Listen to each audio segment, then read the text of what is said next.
Had you lived around 1800, when Thomas Jefferson was president, you might have lived in one of the large cities. The largest was Philadelphia, with a population of about 41,000. Or, like 90% of all Americans, you might have lived on a farm or in a small community near a farm. Had you lived in the city, depending on your income, you might have lived here or here. In the country, you might have lived in one of these houses. The Wilson family lived in this 6-room home adjoining a farm.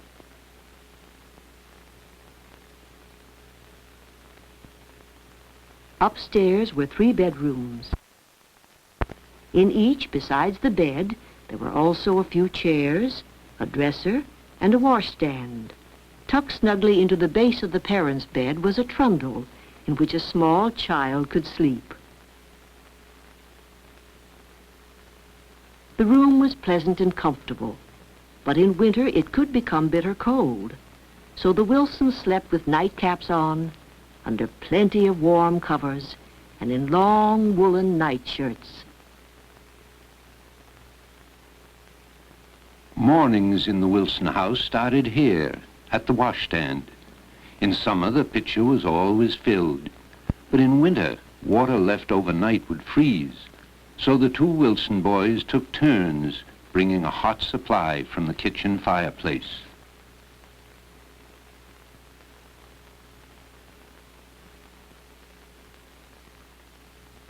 Mrs. Wilson made the soap for her family's cleaning and washing. It wasn't too difficult, but it did take time. First, ashes from the fireplace were put into a tub out in the backyard. Over these, rainwater was poured. This dripped slowly through the barrel until it became lye water, and then drained out through a hole at the bottom of the tub. The liquid was boiled, together with waste cooking grease, and cooled. The result was soap as fine as you could buy and much cheaper.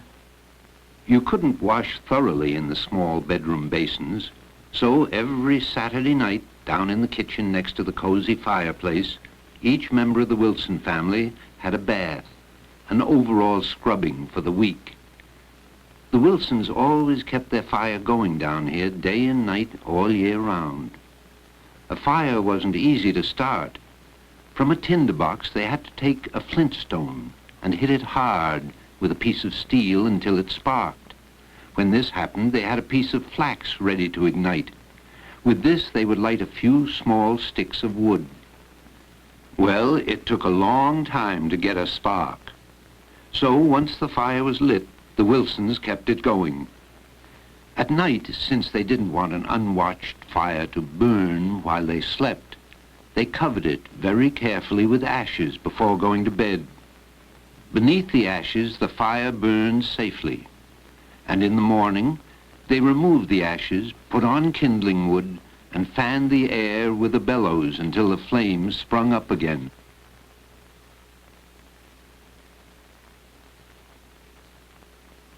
Had you lived in the time of the Wilsons, you'd know how important a fire was to daily life. To cook meals, to heat water, or just to keep the house warm and aired. When Mrs. Wilson wanted to light a candle, or Mr. Wilson wanted to light his pipe, they caught the flame here with a spill. A spill was a stick of tightly rolled paper, most often newspaper. Paper was expensive in those days, so the flame was snuffed out right away and the spill saved for later. At the fireplace, Mrs. Wilson also toasted bread. Her toaster could be turned to brown the slices evenly on both sides. She baked her bread and her pies in the oven next to the fireplace. This was usually a weekly chore, for it took at least 2 hours to bring the oven to baking temperature. Above the fireplace, she dried vegetables for cooking and herbs for making medicines and spices. The family ate their meals at the table in the kitchen. This was the only room that was always warm in the winter. And being near the fireplace meant that Mrs. Wilson didn't have to carry anything very far, for everything in the house was heavy. The firewood, the pots, the pans, the tea kettle, the poking iron, and the big buckets of water which had to be brought in from the well outside. With husbands at work and children at school, this was the woman's job. Women's chores were many in these times. Mrs. Wilson had to make her own butter. First, she'd put fresh cream into a wooden container, and then churn and churn and churn. But then Mr. Wilson bought a new kind of churner which hung from a rocker. Whoever walked by gave it a sharp kick. That kept the rocker going and the cream churning.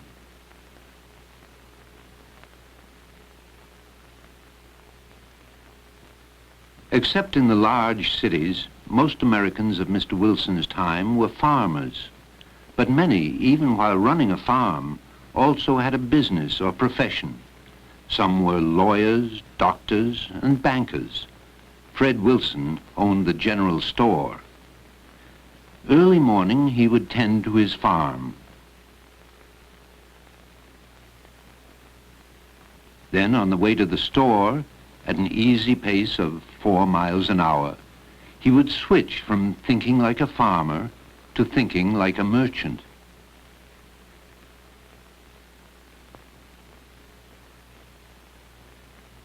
Fred Wilson sold everything in his store that the people of his community could want.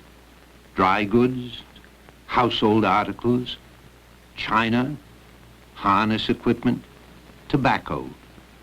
Because hard cash was rare with farmers, many customers preferred bartering to buying. They'd bring in homemade fabrics and candles or farm products and trade them for merchandise in the store, or exchange them for something that another farmer might have left for barter. Like this homemade apple peeler. The apple was placed on these nails, the knife mounted on a handle. To peel an apple, you simply turn the wheel.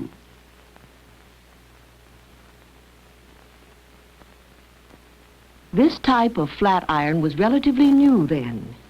It had a compartment to hold a piece of iron which had been hung over the fire until it was red hot. By hanging several of these fillers over the fire and replacing them in the compartment as often as needed, women did not have to stop and reheat the whole flat iron.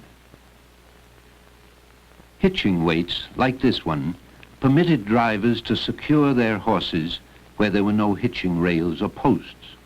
The driver would carry the weight with him, put it on the ground at his destination, and attach it with a strap to the bit in the horse's mouth.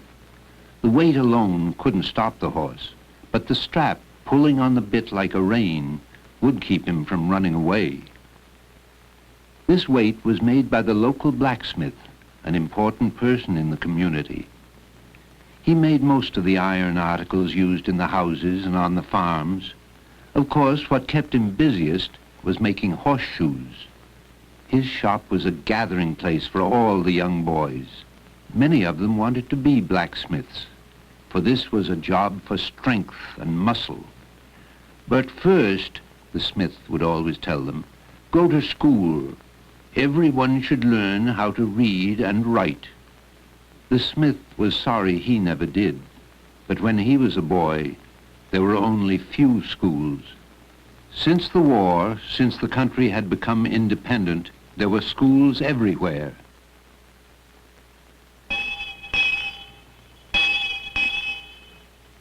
The new schools were bright and cheerful. All of the children of the community, regardless of age or grade, were taught in the one-room schoolhouse. Ben Wilson liked school. There he learned writing on slates. On a slate, it was easy to wipe off a mistake. Then he learned reading from books. First, from alphabet books. Then from books on manners, on morals, on history. True historical stories were the most popular with the children. Ben Wilson's favorite was about Sir Walter Raleigh, the first person in Europe to try smoking. Not a very healthy thing to do. When Raleigh's servant saw his master smoking for the first time, he thought he was on fire and threw a bucket of water on him. That taught history and a moral. Ben's older sister Beth went away to a boarding school in Boston. This meant traveling, which Beth enjoyed. Although traveling was not easy in those days, the stagecoaches were small. 3 narrow benches held 9 cramped passengers. Long trips were especially uncomfortable. Also, most coaches started early in the morning. Very early. Sometimes at 5, or even at 3, or 2 o'clock, and you didn't dare be late. Because if you were, the coach left without you. There were no alarm clocks to rely on, so her family had to take turns staying up all night so that Beth would be awake in time.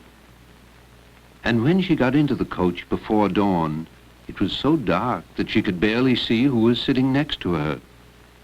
In those days, roads were muddy and full of ruts and holes. The coach often came dangerously close to tumbling over. The driver would call out, "Ladies and gentlemen, to the left, please," and then, "Now to the right." You can be sure that everyone quickly followed orders.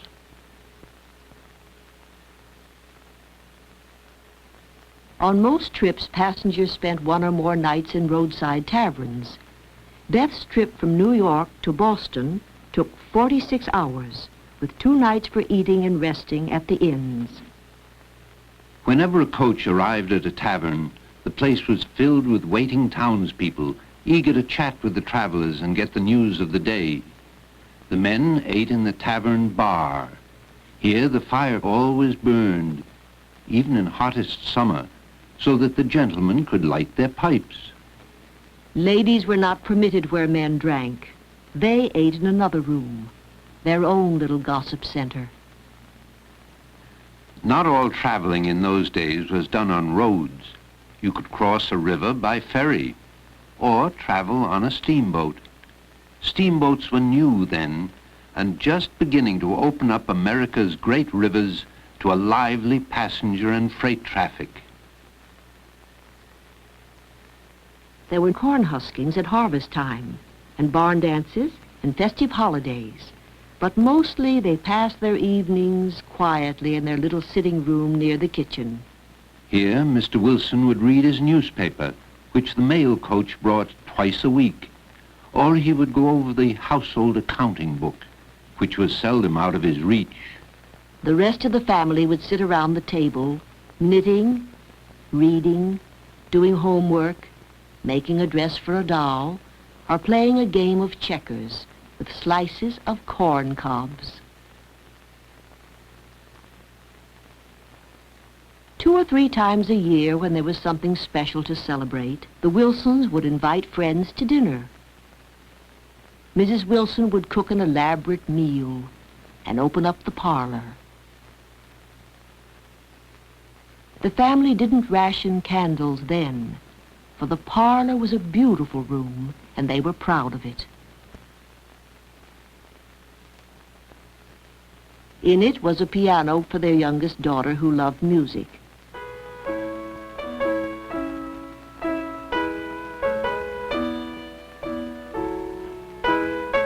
There were only a few pieces she knew how to play.